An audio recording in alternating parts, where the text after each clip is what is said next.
Welcome back to the channel, everybody. Today is another huge day for XRP. More evidence as to why that price is probably going to go intergalactic. This article is titled Ripple Taps BBVA to Expand Custody. It begins here.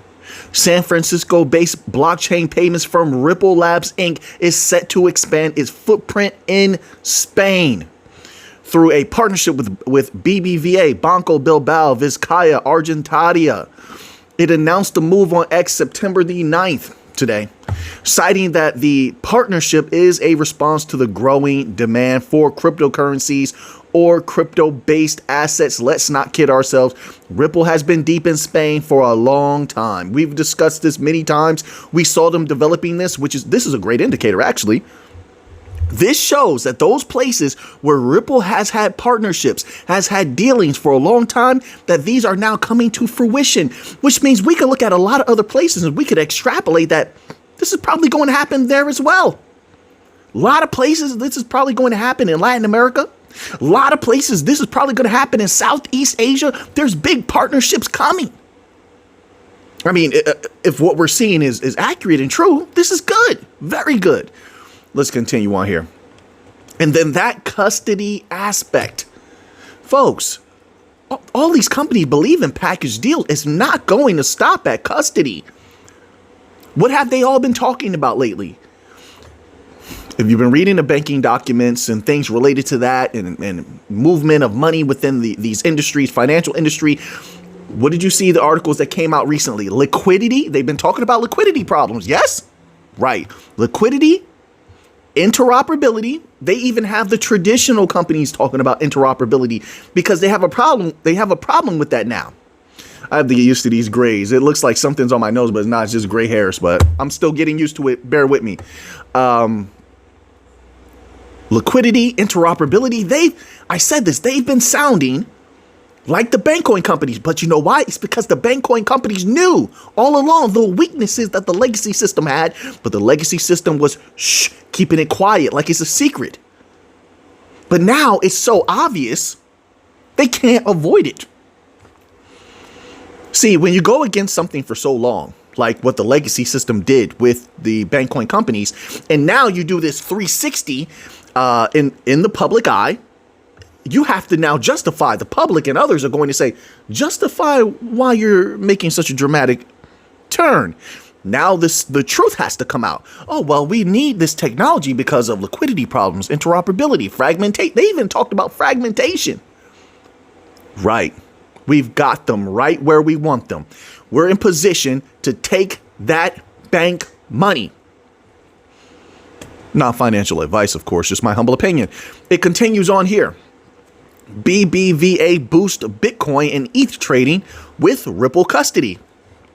It doesn't matter what value it is. Everything that touches the XRPL, make no mistake about it, whatever little mechanism Ripple has is going to have to touch the XRPL if they want to max everything out. It's all about scalability going into the future. And if you're going to be scaling things, you need that XRPL. XRPL runs on what? XRP. Everything that touches the XRPL touches XRP. There's no way around it. No way around it. You want to move that value? Because I know Ripple has certain special mechanisms. You want to move that value? It's going to have to go across the XRPL. I'm talking globally, folks. Remember, they want to, they once said all the money, then they got quiet about it, but it doesn't matter. Their actions show they're going after all the money. Does it mean they're going to move all the money? No, they don't have to. They just have to move a good amount of it. That's it. They just, look, you aim for the moon. I mean, you aim for the stars, hit the moon. You aim for the moon, hit the stars. Either way, you're leaving Earth. It's a good thing. Makes sense? That's the idea here. We can see what they're attempting to do. Global domination. There's no doubt about it. But let's keep going. Let's read this a little bit. There's more. Ripple has agreed with BBVA, and to each his own. You can have your own thoughts. You don't have to agree with me. Ripple has agreed with BBVA to provide its digital asset custody service to the Spanish banking company. This comes barely 2 months after BBVA launched Bitcoin and Ethereum trading and custody services for retail customers. After receiving regulatory approval from Spain's National Securities Market Commission, the bank's customers can now buy, sell, and hold crypto assets. Of course, everybody wants to profit. I'm telling you, there's this flood coming. Now, I typically don't like to concentrate on, I really don't think about retail at all. My focus is the banks, bank money, B2B, non-banking financial institutions. That's the big money, folks. That's my focus. I want that bank money. But it doesn't mean that I don't see what's going on with retail. There's sprinklings of value in there. Yes, it could make some pops in price for sure. It's definitely there. They want it badly. They do. You know, one thing I'll say about these banks and these large asset managers, they want it all, which definitely is going to lend a little bit to the explosion in XRP price or Chainlink price, Solana, XLM, Algorand, you know, the usual suspects. Definitely is going to help there for sure, but that's just not my focus. But you can see what's going on here. Retail customer, they know retail, based on them leaving the legacy system, which is what they call deposit flight, right? If you don't know what deposit flight is, you can look that up. Little Google search goes a long way.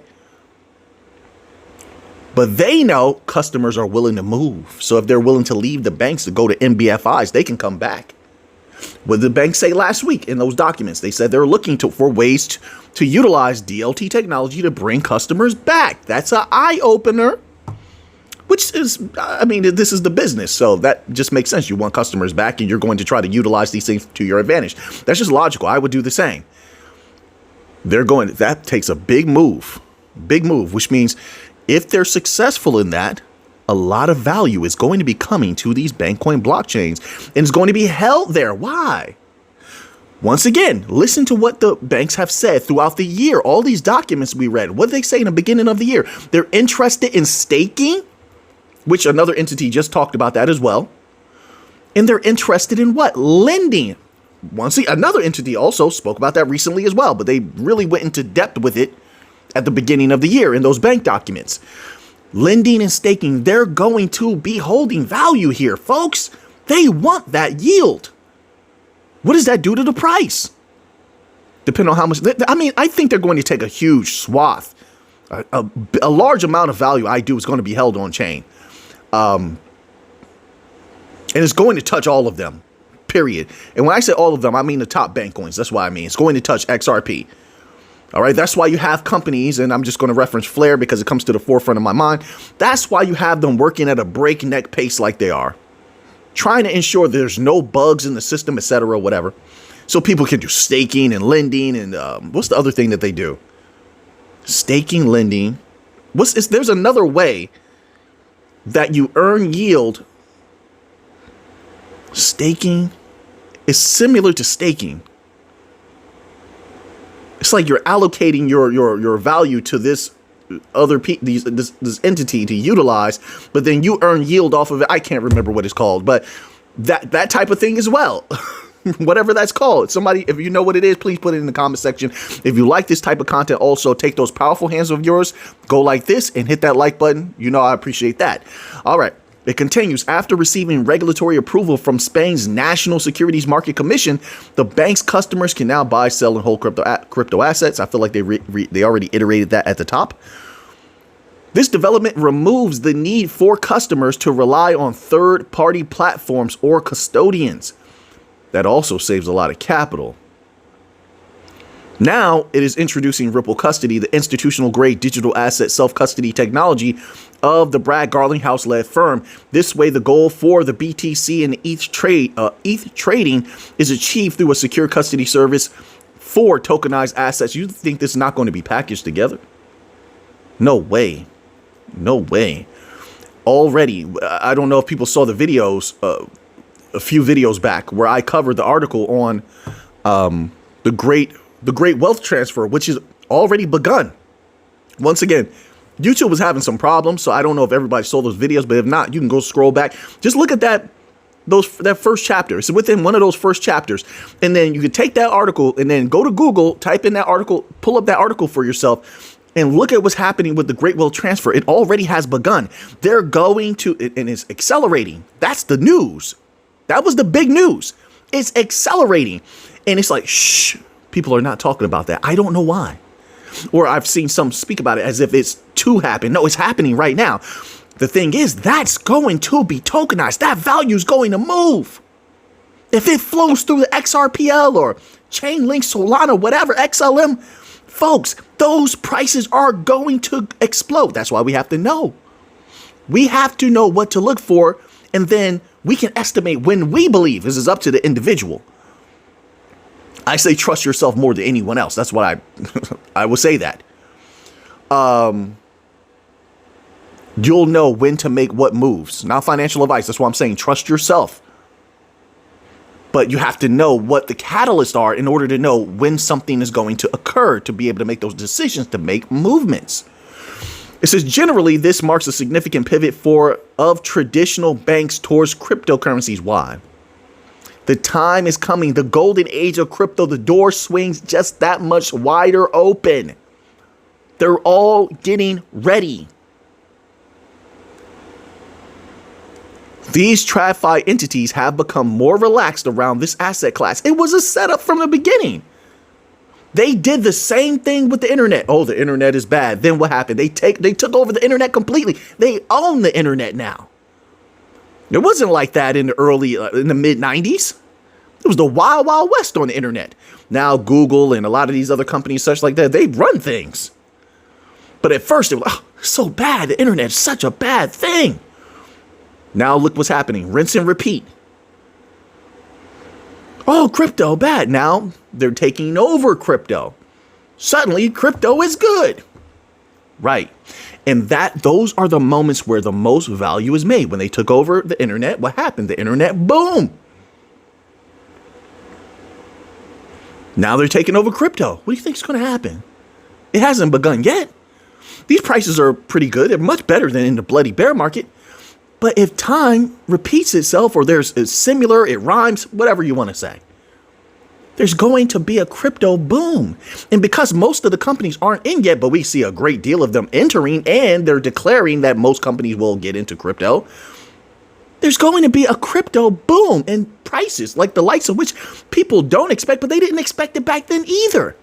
They didn't expect that internet boom to happen. Nobody was talking about that. And I know because at that time, they were literally forcing us in school to paper trade every day. We were paper trading stocks and doing all this stuff. You remember that?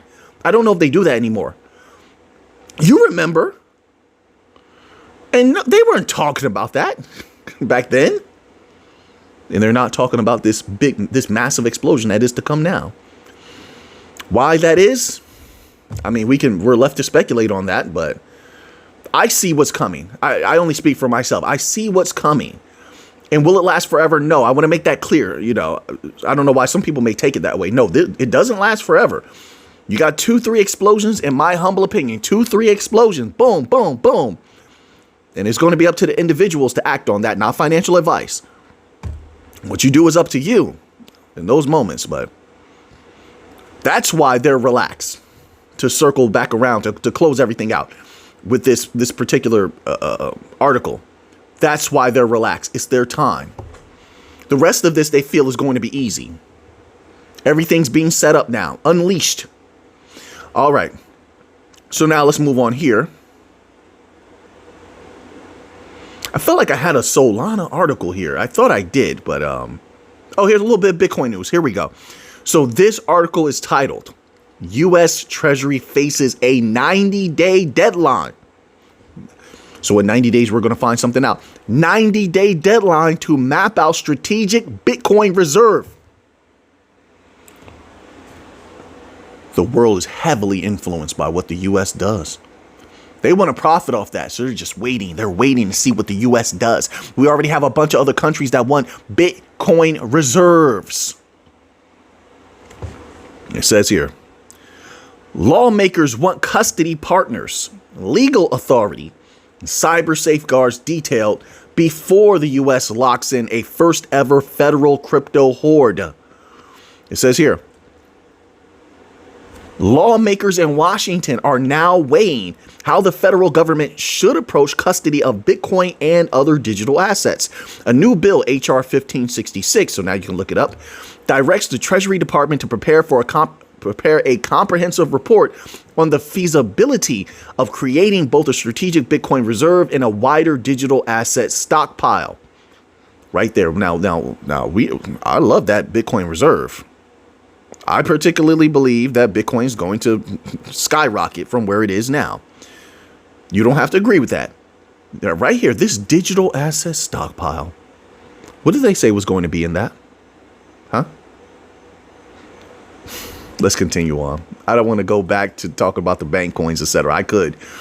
The measure forms part of the financial services and government operations appropriations process for the fiscal year ending September 30th, 2026. The legislation requires Treasury officials to examine how such reserves would affect the existing forfeiture fund, which currently receives seized assets from federal agencies.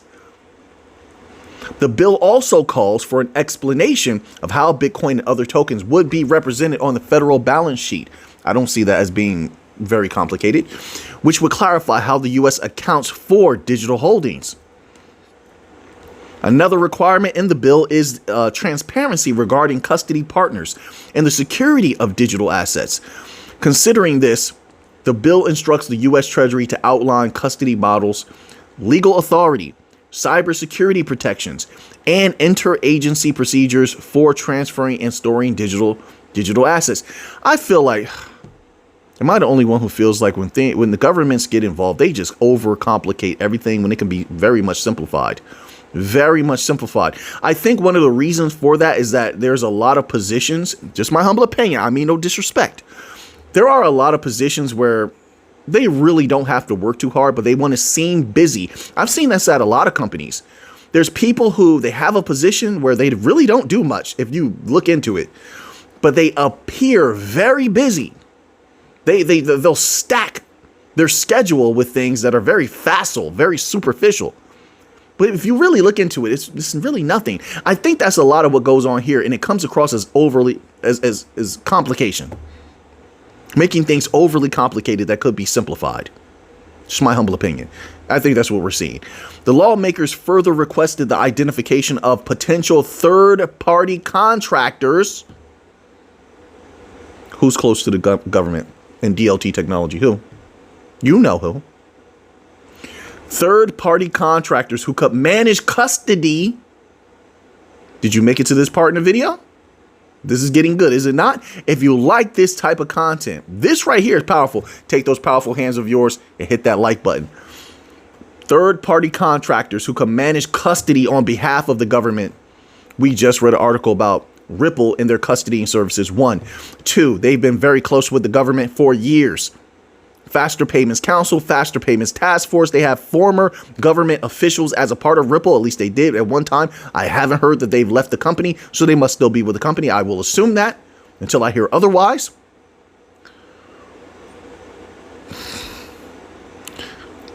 Ripple's close with the White House, right? They've been lobbying. Ripple's been the biggest lobbyer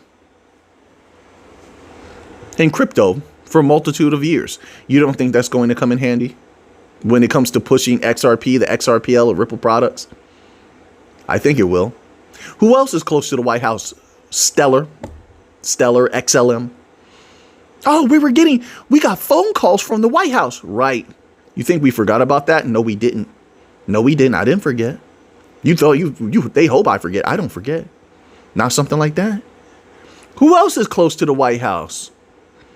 White House was working with MIT. MIT really didn't know what they were doing, so they worked with Maiden Labs. Maiden Labs, MIT, and Algorand were collaborating. Was that all for nothing? I don't think so. There's a lot to be thought of when you're thinking about third-party contractors who can manage custody on behalf of the government. Who do they trust? Who do they respect? Who's the best of the best? I think that'll tell you a lot. I think. All right. So, but going back to Bitcoin, HR 1566 bills on broader efforts to formalize a U.S. Bitcoin reserve strategy. They say yet a concrete timeline for implementation has not emerged. I'm sure they're not going to take too long with this. I don't think so. I don't believe so. They want that value, and the time is ticking, and the government doesn't control that. They don't. The companies control it. The large asset managers, they control that timeline. And they are the ones who, I'm trying to think of a respectful way to say this. They have so much influence over the government. They pretty much run the government. All that lobbying and buying, they have a lot of influence. I'll just leave it at that. So they dictate things right now. And so if they want to capitalize on this, I don't think they're going to take long with these things that they need to render. All right. So now let's go here. We got, little bit of gold news. Sweet, sweet gold. I love gold. I do. This is my opinion. I know some people don't feel the same way. I'm not asking you to. I love gold. Gold prices surge past $3,600 per ounce. Then it says, is it too late to buy in now? That's up to the individuals. Do I believe gold is going higher? Not financial advice. Yes, I do. All the catalysts are there. I'm not alone in this. A lot of big professional companies are saying the same thing. I don't think you can deny it at this point that gold is going much higher. It's going to really shock people. But then again, people were saying gold was dead when it was at $1,500, $1,600. I was there. They told me. So, I mean, they're probably shocked now that gold is this high, right? I mean, you would have to be. But yes, I think it's going higher. Let's read this little tidbit here.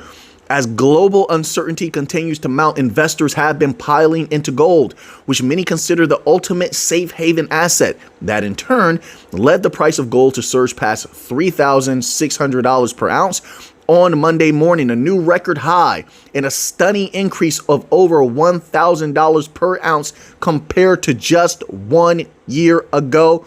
I must ask, why?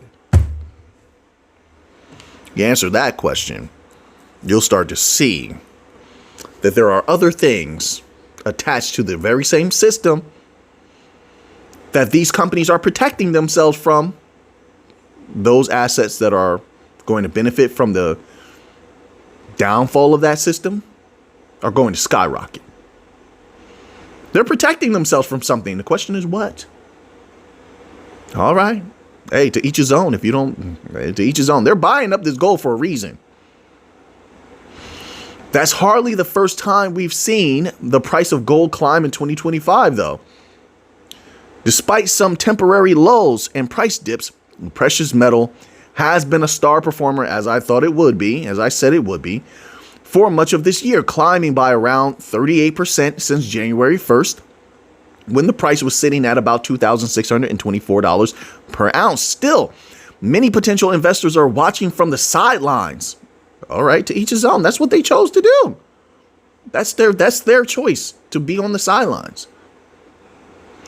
It says here, and wondering if they missed the opportunity to capitalize on gold's price growth. After all, gold is trading at levels that would have seemed impossible just a few years ago. Yeah, I know, but people let me know. And this is why it's important to walk your own path. Because had I or anyone else listened to those people, we would have never been deep on gold years and years and years and years ago, when it wasn't doing as great as it is now. Walk your own path, trusting yourself. So does today's record high gold price mean it's too late to buy in? I don't. Not financial advice. It depends. It depends. Do people believe gold is going to go higher? Are they doing the research to back up that belief?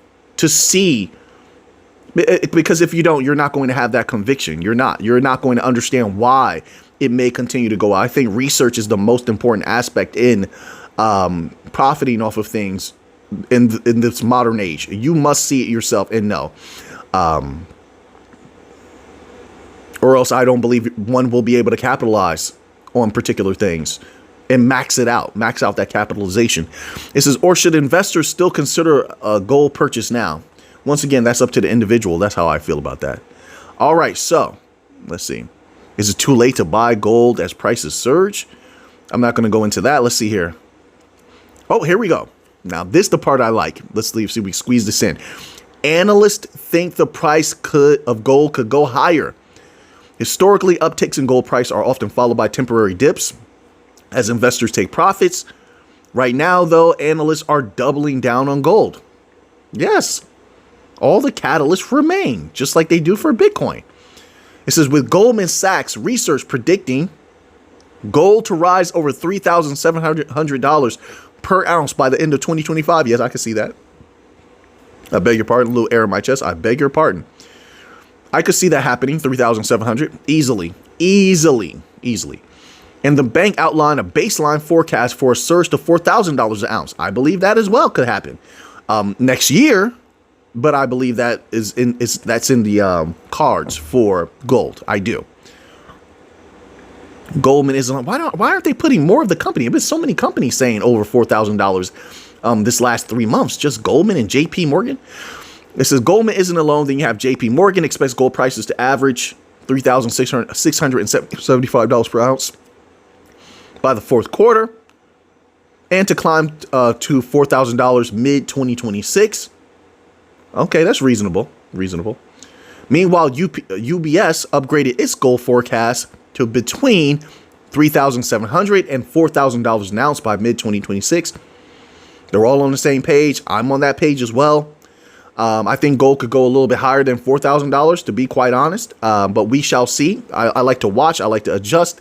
But I love gold. I believe in gold. And we shall see. If banks collapse also, that's another thing. If some banks collapse and there's some problem brewing, that price is going to skyrocket. Those banks been hanging on by a thread. They were bailed out. If they collapse, two things will skyrocket: gold, bank coins. 3 things. Bitcoin also will have its fill. Bitcoin will have its fill as well. All right. So now that you have that information, what are you going to do with it? I know what I'm going to do with it. So until next time, everybody, let's get to the money.